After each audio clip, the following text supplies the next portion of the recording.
balik lagi ke pembicaraan kita di awal tadi. Kamu sempat mention tentang Insinyur Soekarno. Dia itu berpengaruh sangat besar ya ke kemerdekaan Indonesia. Ya, besar banget. Selain berbagai perjuangan dan diplomasi sebelumnya, proklamasikan kemerdekaan 17 Agustus 1945, sehari sebelumnya, 16 Agustus, tahu dong dia ada peristiwa apa?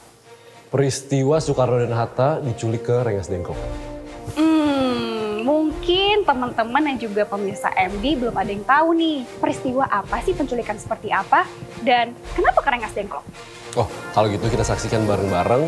Nah, di sana udah ada tim liputan MD TV.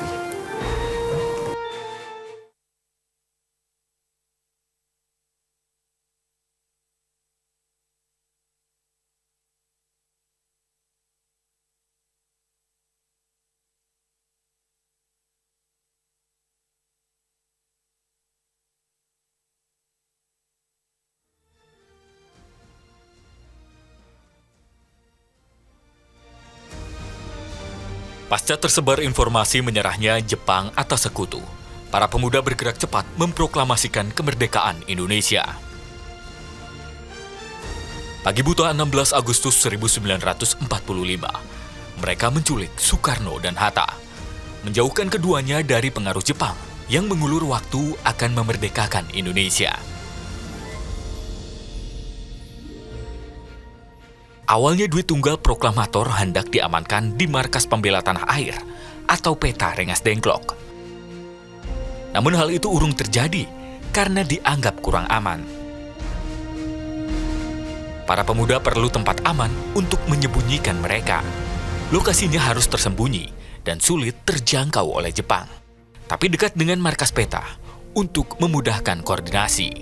Akhirnya dipilihlah rumah milik Chiao Kie-siong, seorang petani dan pedagang peti mati keturunan Tionghoa.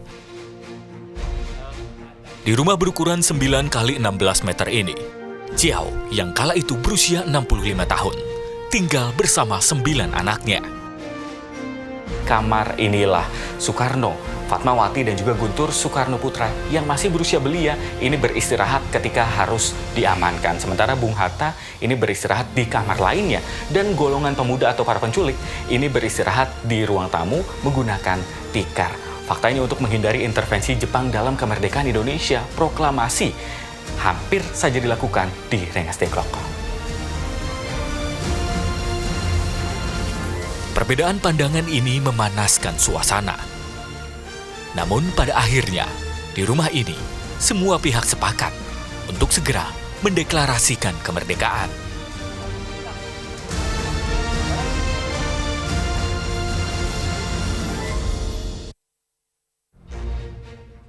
Beberapa kali renovasi, rumah di Rengas Dengklok ini berikut sejumlah penghuni jadi saksi sejarah bangsa ini.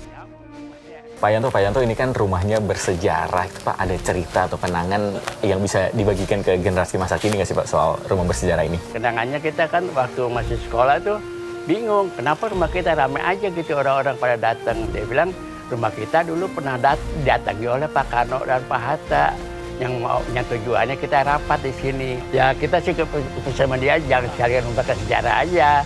Ya sejarahnya itu kan ada. Kalau orang-orang kan kenalnya Bapak Jo ini orang yang membantu kemerdekaan ya. Kalau keluarga sendiri gimana kenal dengan Bapak Jo, Pak Yanto?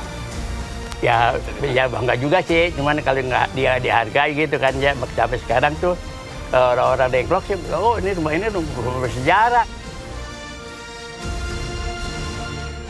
Satu malam di Rengas Dengklok, Bung Karno dan Bung Hatta kembali ke Jakarta menyempurnakan naskah proklamasi di rumah Laksamana Maeda, memproklamirkan kemerdekaan di Jalan Pegangsaan Timur, nomor 56, tepat pukul 10 pagi, 17 Agustus 1945. Tanpa peristiwa Rengas Dengklok, lembar sejarah kemerdekaan Indonesia sangat mungkin ditulis dengan cara dan jalan berbeda. Adrian Ditya, Agung Maulana, melaporkan.